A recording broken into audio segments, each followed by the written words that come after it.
నమస్తే నేను Chandana welcome to great Andhra big story.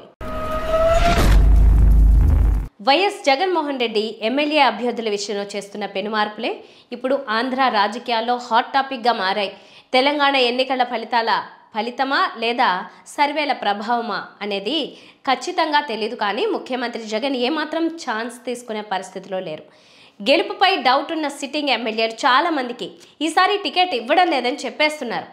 కొందరికి గుడ్డిలో మెల్లలాగా స్థానభ్రంశం కల్పిస్తున్నారు. దీంట్లో లాభ నష్టాలు లెక్కేసుకునే ముందు కొంచెం గతం కాస్త వర్తమానం చర్చించుకోవాలి. గతంలో ఇంచుమించు అన్ని రాజకీయ పార్టీల్లోనూ ఒక పద్ధతి ఉండేది. ప్రతి జిల్లాకు ఒక పార్టీ ప్రెసిడెంట్ ఉండేవాడు. ఆయా జిల్లాల్లో ఎమ్మెల్యేల సమస్యలను పరిశీలించడం, క్షేత్రస్థాయి పరిస్థితులను గమనిస్తూ ఉండటం, అవసరమైనప్పుడల్లా ముఖ్యమంత్రితో ఎమ్మెల్యేల మీటింగును ఏర్పాటు చేయడం వంటి పనులు చేసేవాళ్లు ఈ జిల్లా స్థాయి ఇన్ఛార్జీలు. క్రమంగా ఆ డిజైన్ పోయింది. ఒక్క పార్టీ అని కాదు, చంద్రబాబు, కేసీఆర్, జగన్ ఇలా అందరూ ఆ పద్ధతికి స్వస్తి పలికారు. జిల్లా స్థాయి ఇన్ఛార్జీలను తీసేశారు. ఒకవేళ ఉన్నా వాళ్లను డమ్మీలను చేసేశారు. అంతా సెంట్రలైజ్ చేసి కూర్చున్నారు. రాష్ట్ర స్థాయిలోనే ఒక అడ్వైజర్ ఉంటాడు. ఎవరు ముఖ్యమంత్రిని కలవాలన్నా ఆ వ్యక్తి ద్వారా సీఎంఓని సంప్రదించి అపాయింట్మెంట్ తీసుకోవాలి. ఆ మీటింగ్ ఎంత అవసరమో, అసలు అవసరమో కాదో ఈ మధ్యవర్తులు నిర్ణయిస్తారు. వాటిల్లో మళ్ళీ సొంత ఇష్టాలు, ఈగోలు ఉండకపోవు. ఏ జిల్లాకి ఆ జిల్లా నాయకత్వంతో ముఖ్యమంత్రిని కలవడానికి సెంట్రల్ వ్యవస్థలో ముఖ్యమంత్రి అపాయింట్మెంట్ కోసం పడే అవస్థలని వివరించి చెప్పనక్కరలేదు. అనుభవిస్తున్న వాళ్ళు చెప్పే బాధే ఇది.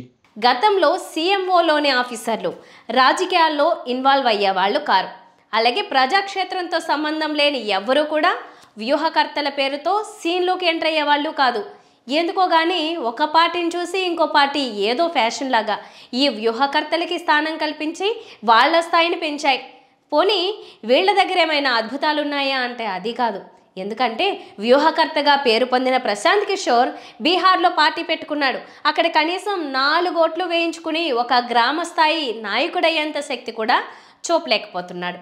తన తలనొప్పికి ఏ మందు వేసుకోవాలో తెలియనివాడు ఎదుటివాడి క్యాన్సర్కి మందు కనిపెట్టానని మార్కెట్లోకి వచ్చినట్టుంది ఈ వ్యూహకర్త పరిస్థితి.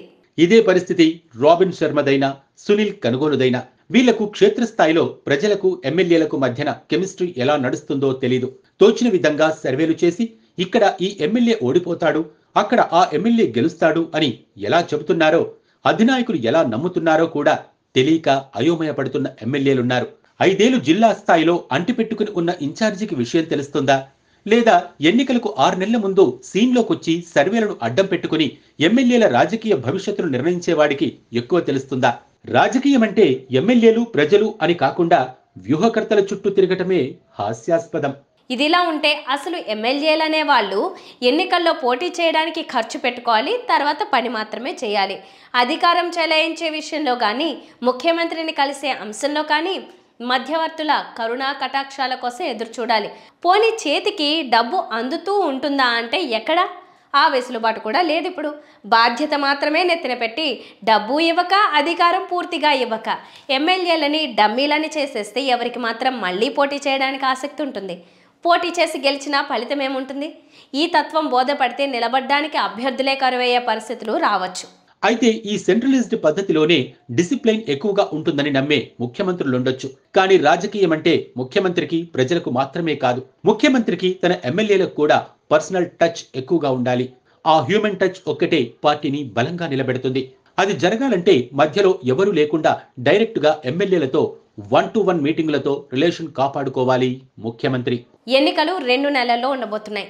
ఈ నేపథ్యంలో ఏ కారణాల చేతనో ఫలానా సిట్టింగ్ ఎమ్మెల్యేకి ఈసారి టికెట్ ఇవ్వదలుచుకోకపోతే ఆ చెప్పే విధానం ఎలా ఉండాలి?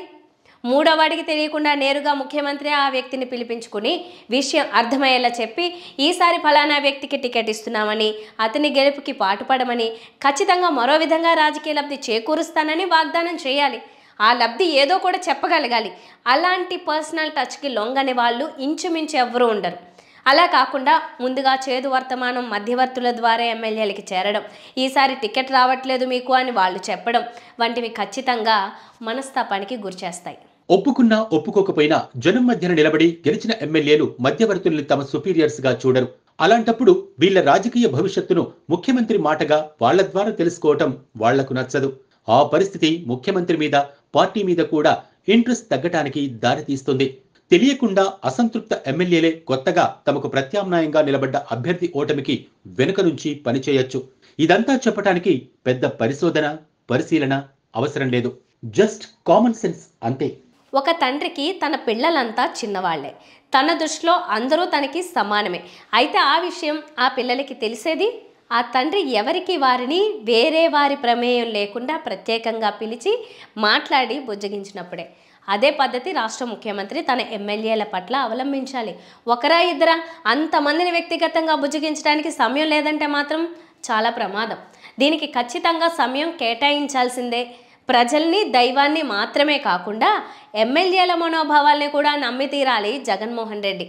చిన్న విషయాలుగా కనిపించే ఇలాంటి కొన్ని చాలా పెద్ద విషయాల్ని ముందుగానే గ్రహించాలి. ఇది వాటి బిగ్ స్టోరీ. మరిన్ని టాపిక్స్తో మళ్ళీ కలుద్దాం. నమస్తే.